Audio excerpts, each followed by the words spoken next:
Vamos lá. Pegue a sua água, pegue o seu caderno, o seu lápis, a sua caneta e venha. 4.000 pessoas aqui. Muito obrigada, muito obrigada. Muito obrigada pela presença de vocês. Eu vou desativar os comentários para que nós comecemos a nossa aula. Peço que você pegue o seu livro, o seu caderno. Livro não, o seu caderno, lápis, borracha, água. Peço que você fique em um ambiente um pouco mais silencioso para que você possa se concentrar, anotar e, de fato, apreender o que eu tenho para passar para você. Combinado? Então, vamos lá, desativando os comentários. Isso, muito bem. Eu preciso lhe perguntar algumas coisas. Você já ficou paralisado? Diga para mim. Você já ficou paralisado diante de uma folha em branco ou diante da tela do seu computador? Paralisado por não saber o que falar, por não conseguir escolher as palavras certas, por faltar a você vocabulário, paralisado porque você não sabe se há vírgula, se não há, porque você se sente inseguro com relação, por exemplo, à pontuação. Esse medo de errar não pertence apenas a você. Esse medo de errar é extremamente comum, esse medo de errar na escrita. E o mais interessante, a culpa não é sua. Você se sente culpado, eu sei. Você se sente culpado porque você já deveria ter aprendido, na sua opinião. Todavia, a verdade é que o sistema de ensino não ensina da forma correta. O nosso sistema educacional não ajuda.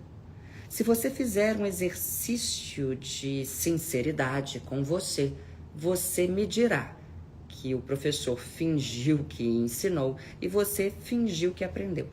E qual é o resultado disso na sua vida hoje? Hoje que você é um adulto. Você tem dificuldades para escrever no WhatsApp, você tem dificuldades para escrever um e-mail, você tem dificuldades para se expressar. Aquela redação que você fazia com o título Minhas Férias ou Qual é a Importância da Água, aquela redação não ajudou no seu processo de escrita, você sabe, não ajudou. Mas eu tenho duas notícias para você muito boas. A primeira, a culpa não é sua. Você não tem culpa. A segunda, escrever não é dom. Escrever é trabalho, é técnica. Aliás, escrever não é um ato de inspiração. É um ato de transpiração, de um esforço que você faz a partir de técnicas que você aprende a partir de estudo. E eu, Cíntia Chagas, tenho o caminho para você. Comigo, com o meu modo de ensinar, você verá que escrever não é um bicho de 7 cabeças. Você entenderá que uma boa escrita, uma escrita fluida, uma escrita fácil, uma escrita elegante está ao seu alcance, muito mais do que você imagina. Então, por favor, fique aqui comigo até o fim. Fique aqui para que você consiga entender de uma vez por todas quais são os segredos daqueles que escrevem bem. Tudo bem? Eu prometo a você que hoje você sairá daqui muito mais confiante e, digamos assim, muito mais lúcido. Eu gosto dessa palavra. Lúcido em relação àquilo, e esse aquilo leva crase. É tão bonito colocar crase em aquilo. Poucos sabem quando colocar. O acento grave, aliás, colocar o acento grave indicativo do fenômeno da crase. Porque o nome daquilo é acento grave, não é crase. Crase é um fenômeno lindíssimo em que ocorre a junção de uma preposição com um artigo. Pois bem, você sairá daqui muito mais lúcido em relação àquilo que fará com que você escreva bem, sem ilusões. Hoje é o dia de acabar com as suas ilusões e também com seus medos, para que você entenda de uma vez por todas qual é o caminho. Eu sei que você me dirá, mas eu nunca fui bom em português. Eu nunca fui bom com as palavras. Eu nunca fui bom com nada disso. Eu gosto de matemática. Português é muito chato.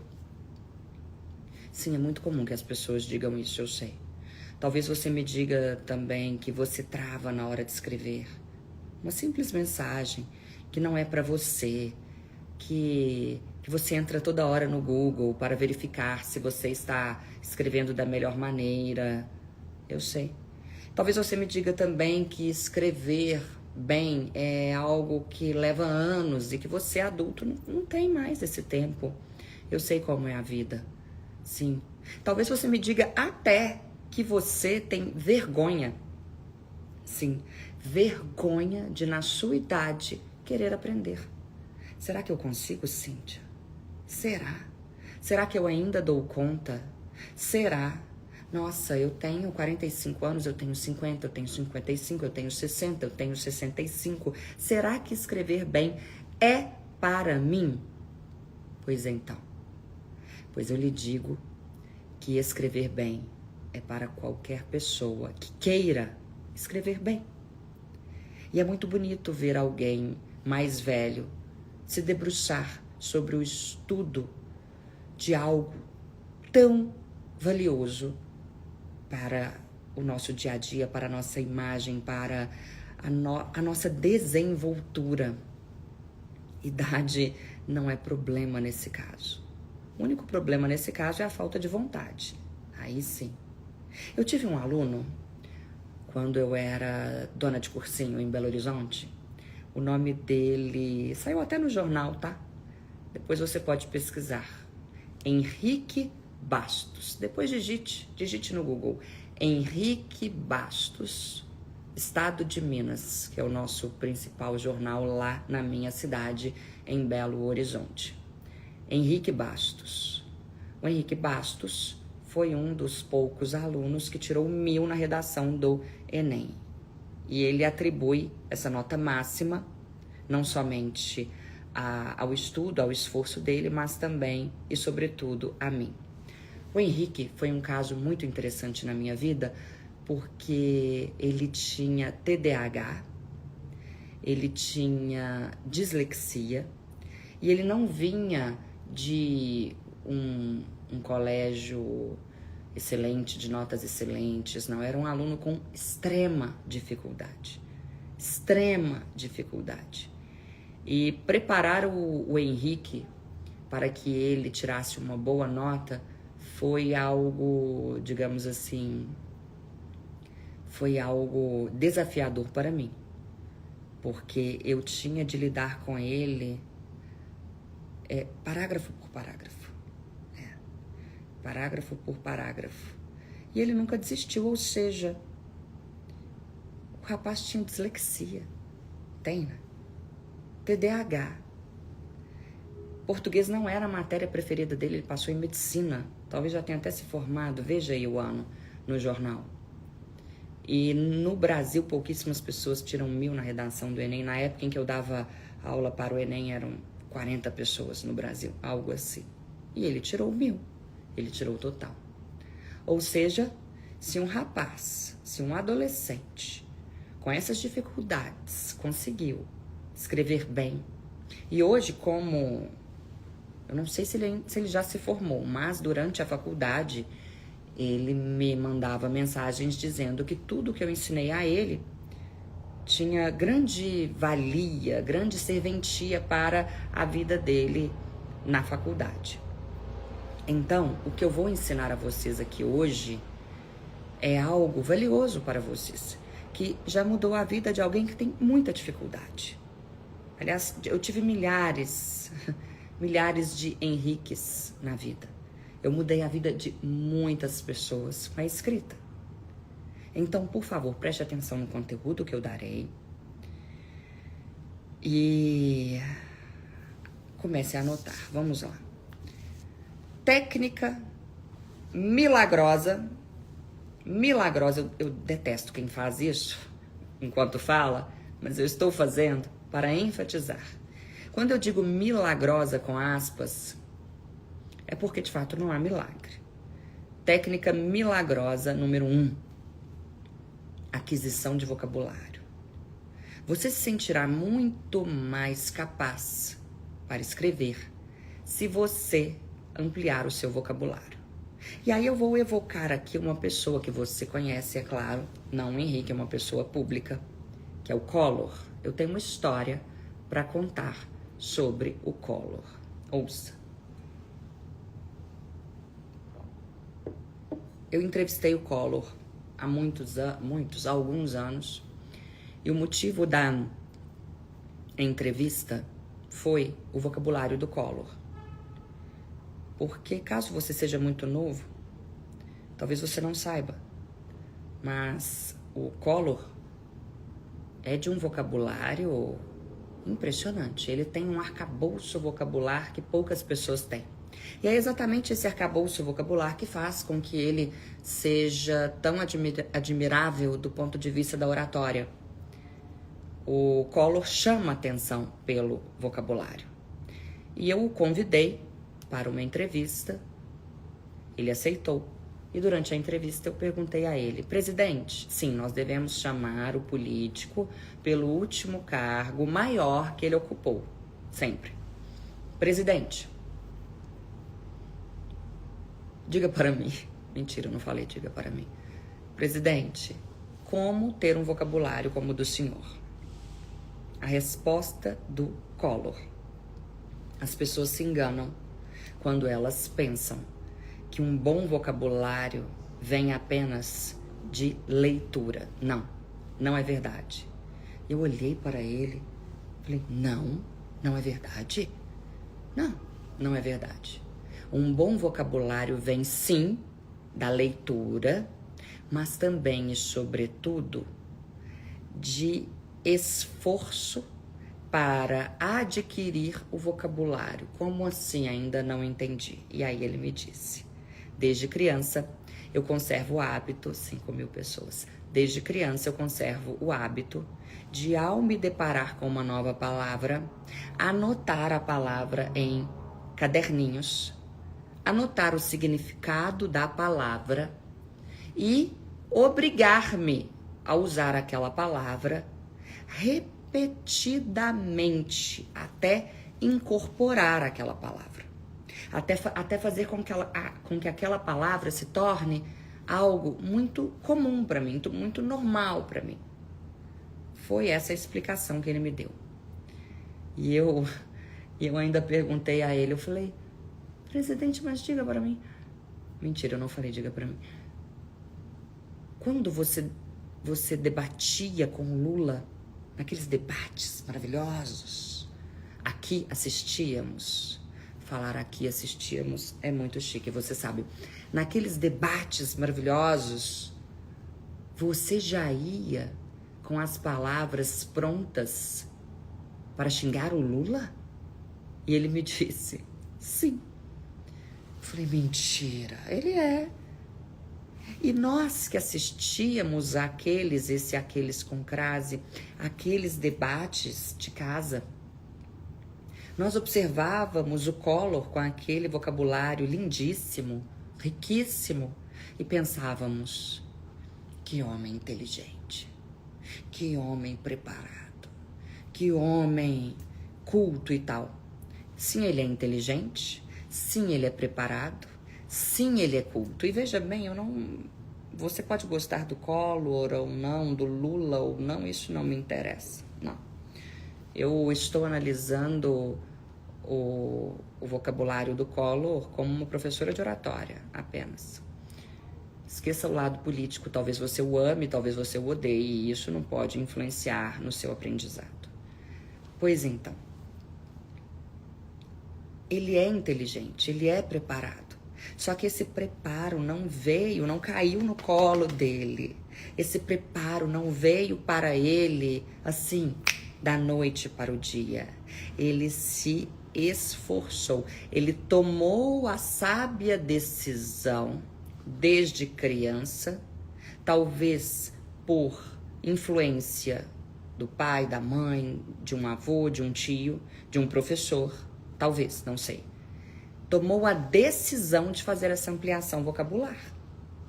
E aí entra aqui a minha sugestão para você, que poderá modificar completamente, preste atenção em mim, mande agora esta aula para as pessoas de quem você gosta. O que eu vou ensinar agora, se praticado, modificará completamente a sua qualidade vocabular. É o seguinte, a partir de hoje você terá a palavra de domingo. O que será a palavra de domingo? Aos domingos, você escolherá uma palavra nova. Uma. E você usará essa palavra de um domingo até outro domingo, repetidamente, como se você tivesse um problema mental. É, exatamente. Como se você tivesse um grave problema mental. Você usará essa palavra de domingo a domingo o tempo todo. Vamos eleger aqui a palavra demasiadamente, que é um advérbio, que significa muito. Sinônimo de em demasia. Sim, vamos escolher essa palavra. Pois bem, você usará o tempo todo, principalmente com seu filho, porque você precisa ampliar o vocabulário do seu filho de uma vez por todas. Agora, cedo. Filho, o trânsito hoje estava demasiadamente caótico, meu Deus. Fiquei impressionada, filho. Olha, esse bolo está demasiadamente bom. A aula da professora Cíntia Chagas Marauquê, maravilhosa, lindíssima, com aquela pele de pêssego irretocável, chiquíssima, foi demasiadamente proveitosa. Entendeu?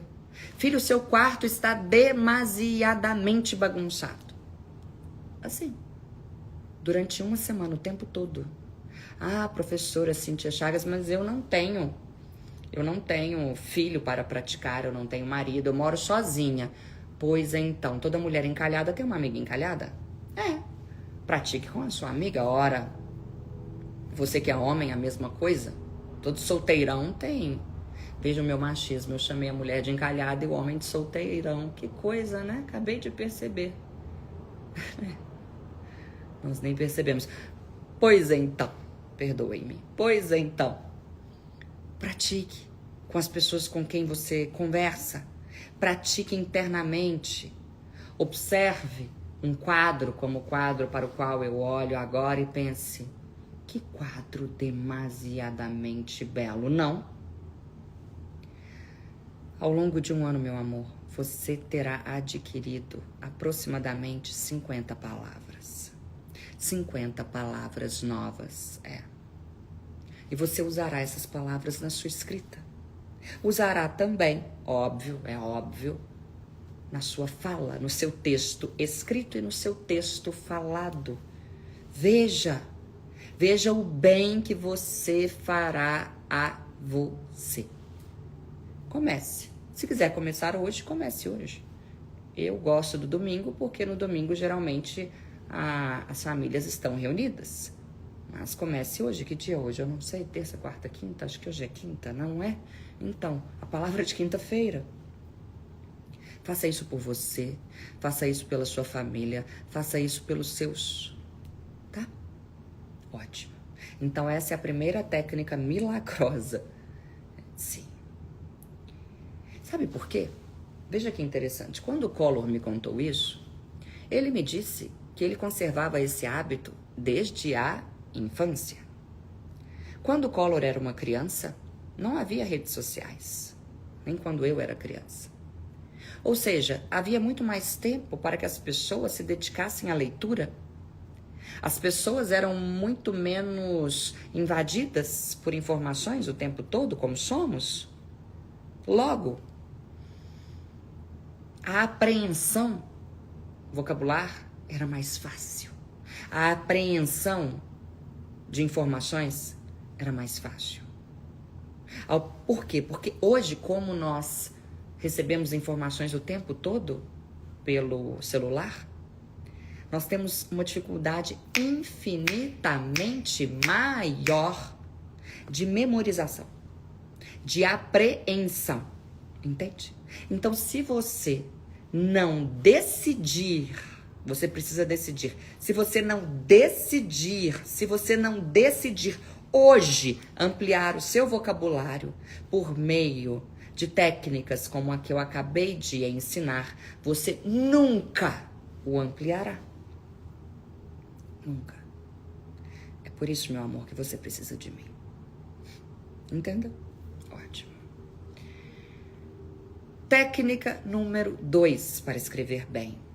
Ela diz respeito à argumentação. Como assim?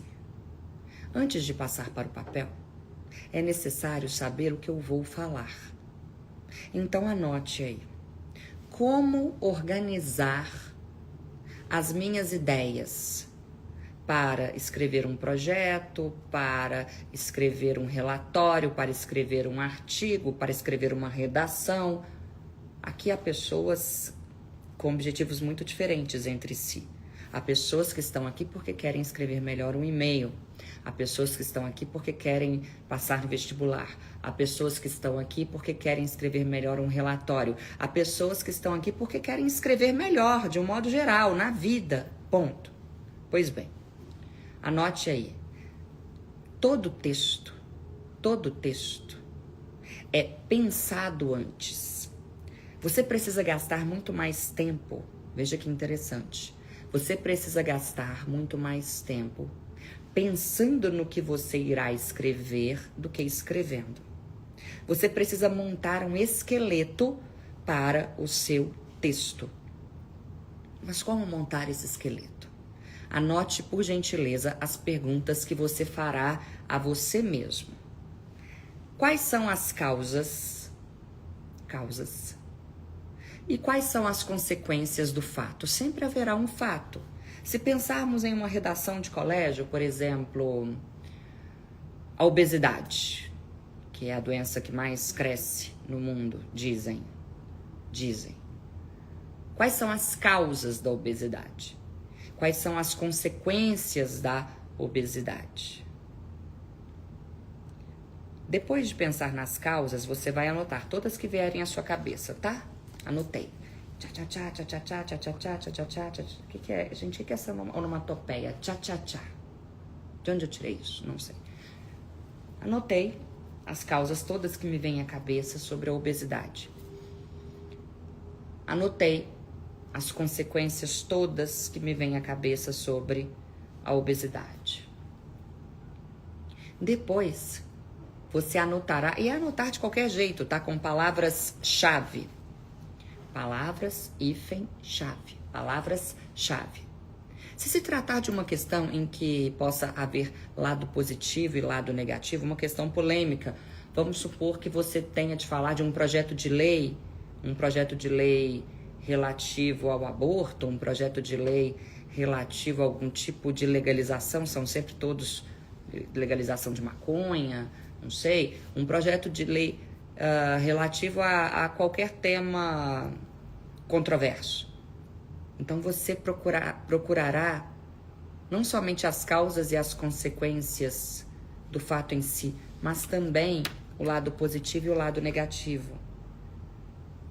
Anote, eu preciso procurar causas do fato, eu preciso procurar consequências do fato, eu preciso procurar o lado positivo do fato. Por exemplo, vamos falar de um tema mais leve,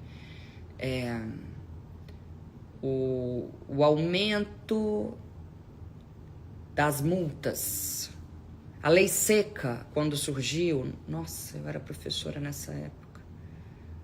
As pessoas só se falava disso. Qual que é o lado positivo disso? Qual que é o lado negativo disso? Entendeu? É um exercício que você pode fazer em casa com temas diversos. E depois, você procurará também o passado e o presente. Você fará um confronto entre passado e presente da situação. O machismo na sociedade. Como era o passado? A situação da mulher na sociedade atual. Como foi o passado da mulher? Como é o presente da mulher? Entendeu? Então, veja bem. Causa, consequência, lado positivo, lado negativo, passado e presente. Esses 6... O que é isso, gente? Que o negócio tá brilhando aqui.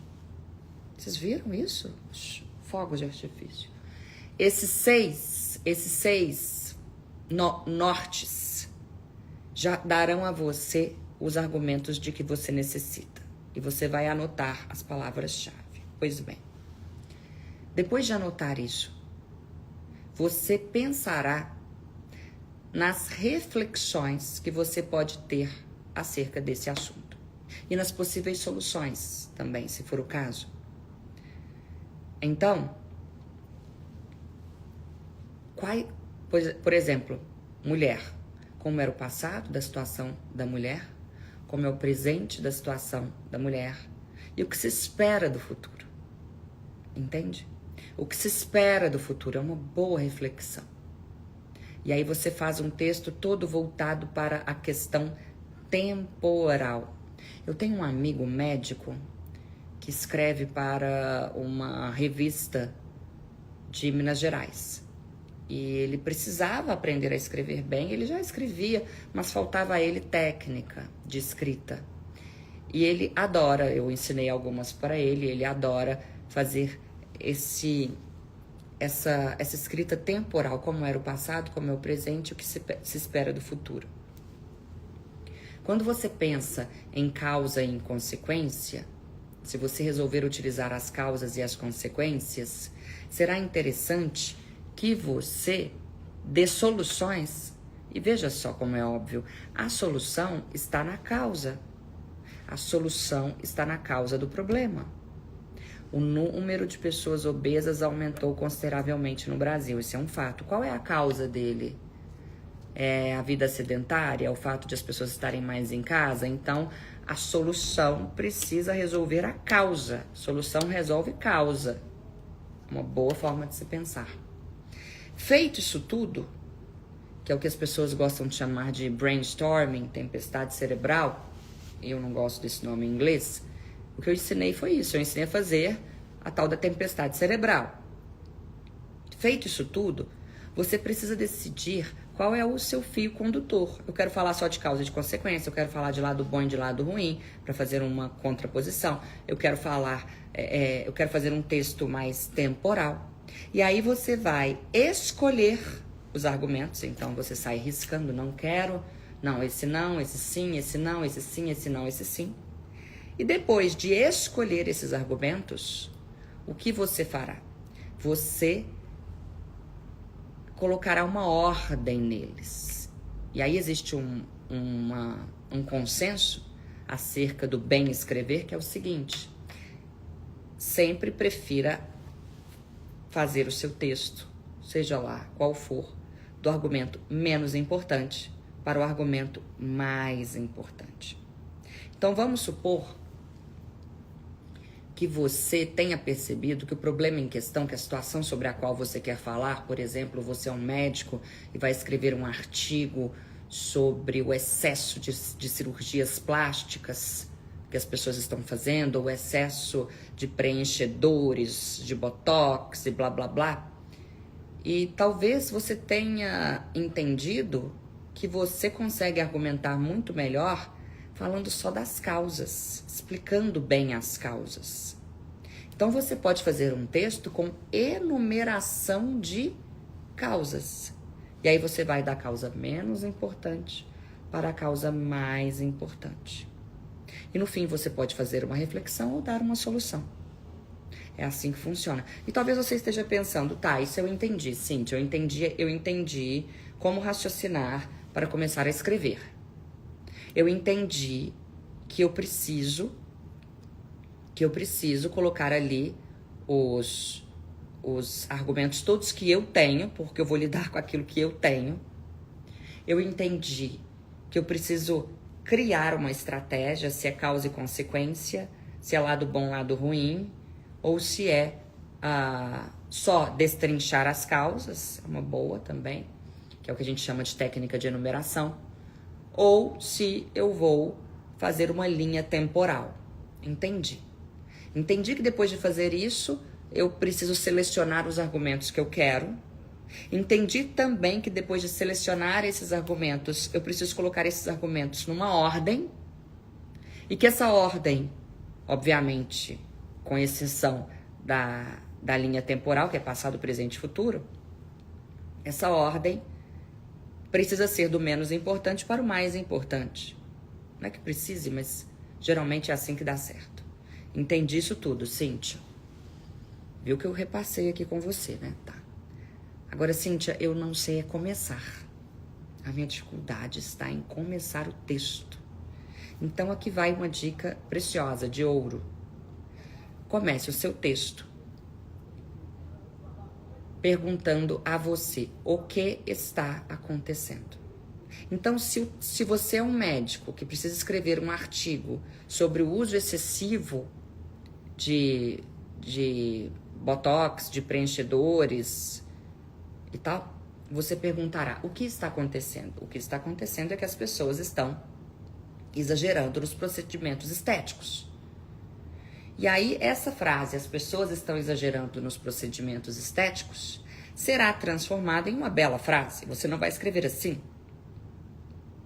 Você escreverá de um modo mais elegante. Depois do advento tecnológico relativo à medicina estética, o número, entendeu? Aí vai. Outra forma de se começar é por meio de uma citação. Você cita o que alguém falou e depois depois de citar a frase, você tece um comentário sobre essa frase e contextualiza essa frase, esse seu comentário, ao cerne da questão. É uma boa opção também.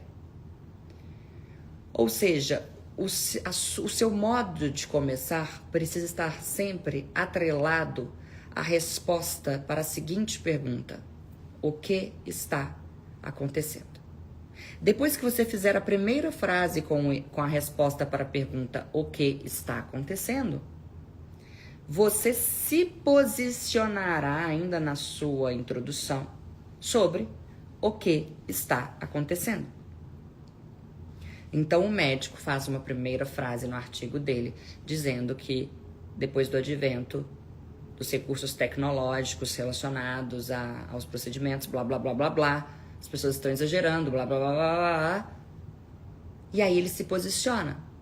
Essa prática, ainda que corriqueira, ainda que comum, pode gerar danos, causar danos, tanto para o aspecto psicológico, né? Tanto para questões psicológicas, tanto no que tange os aspectos psicológicos, quanto os físicos. E aí talvez você possa fazer um parágrafo só sobre os aspectos psicológicos que as pessoas desenvolvem com esse exagero, e depois um outro só para os aspectos físicos. E depois, no quarto parágrafo, o ideal para um texto de 30 linhas, pensando no artigo do médico, são 4 parágrafos. E depois, no último parágrafo, ou você propõe uma solução para isso, ou você faz uma reflexão sobre... E a reflexão é muito interessante. Mas, Cíntia, meu problema não é começar, meu problema é terminar. A reflexão, ela nada mais é do que o que você pensa que ocorrerá diante do que você está vendo. E você nunca preste atenção em mim. Você nunca começa um texto sem saber o início, o meio e o fim dele. Quando você estiver aqui fazendo a sua tempestade cerebral, colocando aqui todos os seus argumentos, você já precisa escrever as palavras-chave da sua conclusão. Não se começa texto sem saber como terminar. Você precisa ter certeza de como você o terminará. E uma boa dica, repito, Veja as causas. Vendo as causas, você consegue dar soluções, ou pelo menos refletir acerca, já que isso leva a sociedade a tal comportamento, parece que, e por aí vai. Tudo bem? Ótimo. Agora vamos à técnica milagrosa. O milagrosa é irônico, tá? Milagrosa número 3. Você precisa dominar aspectos sintáticos. Você precisa dominar aspectos sintáticos. Vamos entender isso. Você não precisa dominar tudo o que há de sintático da gramática. Mas o que é sintático, Cíntia? Eu nem sei. Sim significa harmonia. Tasse significa palavra. Então, tudo que é sintático diz respeito àquilo, de novo aquilo com crase, que cuida da harmonia entre as palavras na frase. Como assim, Cíntia? A menina é bonita. Sujeito, a menina é bonita, predicado. Bonita, predicativo do sujeito. É, verbo de ligação, entendeu? Menina, núcleo do sujeito. Isso é uma análise sintática. Eu analiso a relação que as palavras estabelecem entre si. Ele comprou uma bola. Sujeito, ele. Predicado é o resto, comprou uma bola. Entendeu? Comprou, verbo transitivo direto. Uma bola, objeto direto. Eu adoro fazer isso. Assim como as pessoas que gostam de matemática gostam de resolver problemas, eu adoro fazer isso. Pois então, é necessário que você domine a relação que essas palavras estabelecem entre si em uma frase. Quando você passa a entender a relação que elas estabelecem entre si, você consegue construir frases mais sofisticadas, mais belas, mais elegantes, e você consegue se expressar melhor. Falando em política, eu já entrevistei também o Michel Temer 2 vezes. Tanto ele quanto o Collor são excelentes na língua portuguesa. O que chama atenção no Collor é o vocabulário. O que chama atenção no Temer é a qualidade sintática das frases que ele profere. É impressionante como o Temer escreve bem. Ele me deu até um livro. O Temer escreve muito bem. Por quê? Porque ele conhece a função das palavras. Exemplo. Aliás, antes de dar o exemplo, você sabia que o QI da população tem diminuído? E sabe por que o QI da população tem diminuído? Porque o vocabulário da população tem diminuído. A partir do momento em que o vocabulário de alguém diminui, e a partir do momento também em que eu passo a escrever apenas frases muito curtas, frases muito simples, simples não, simplórias, que é o que nós escrevemos nas redes sociais, no WhatsApp, tudo muito abreviado, tudo desse jeito. A partir do momento em que o meu cérebro começa a se programar para escrever frases muito simples e para escrever sempre os mesmos vocábulos, escrever e falar, eu diminuo o meu QI. Claro. A partir do momento em que eu não tenho um recurso, um arcabouço vocabular amplo para me expressar, eu deixo de ser uma pessoa inteligente. É óbvio. Se eu não conheço as regras sintáticas do meu próprio idioma, eu me expresso mal. Será que as pessoas não veem isso? E isso vai diminuindo o meu QI. Claro. Veja que interessante, olha só. O que você acha da seguinte frase? Chegou às férias. Chegou às férias. Ei, estou feliz. Chegou às férias. Um erro grave de português. Um erro sintático grave, gravíssimo. É. Porque o sujeito aí é as férias. E o verbo concorda obrigatoriamente com o sujeito. Chegaram as férias. As férias chegaram. As férias chegaram. Chegaram as férias. Sim.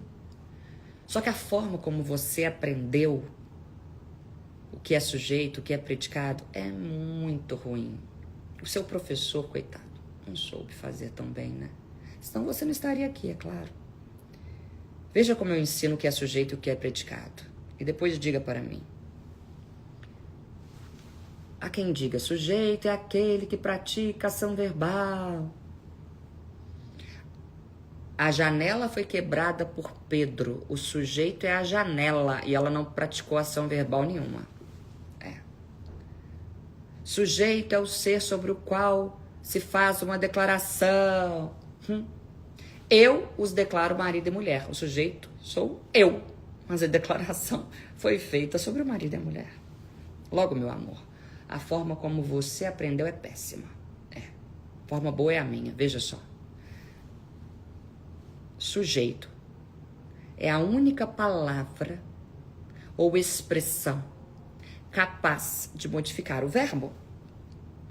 Como assim, Cíntia? Não entendi.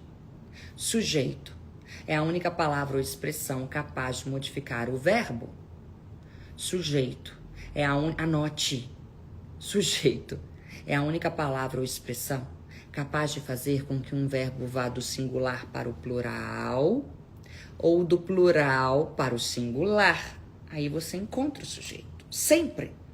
Em 100% das vezes. Então vamos lá. A menina comprou uma bicicleta. Qual é o sujeito? A menina. Por que eu tenho certeza disso?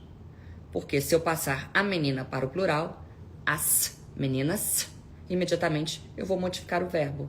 As meninas compraram. Não é com a OTIL, não, hein? É com a AM, pelo amor de Deus. Se você errar isso, eu o bloquearei. As meninas compraram a bicicleta, uma bicicleta. O sujeito é as meninas. Entendeu? Chegou às férias. Como assim chegou às férias? Chegaram. O que chegou? As férias, plural. Chegaram as férias. As férias chegaram. Entendeu? Veja que modo interessante de ensinar. Sujeito é isso. Sujeito é a palavra ou expressão que transforma o verbo. Sempre, sem exceção. Singular para plural, plural para o singular. Pronto. Você nunca mais vai errar. E o que é predicado? Professora Cíntia Chagas, perfeita, magnânima, linda, que eu tanto amo. O predicado é o resto. Olha que fácil. O predicado é o resto. O predicado é o resto. Retirou o sujeito, o restante é predicado. A menina saiu cedo. Sujeito, a menina. Predicado, saiu cedo. Muito simples. Gente, o que é predicativo mesmo? Predicativo é a parte que caracteriza o sujeito. A menina é bonita. Sujeito, a menina é bonita. Predicado, predicado é o resto. Predicativo, bonita. Pronto. Mas bonita não é adjetivo, Cíntia? Isso é análise morfológica. É a análise da palavra sozinha. A palavra bonita é um adjetivo, sozinha. Mas quando você a coloca em uma frase, ela passa a ser o quê? Um predicativo. Entendeu? Tudo é o jeito de ensinar.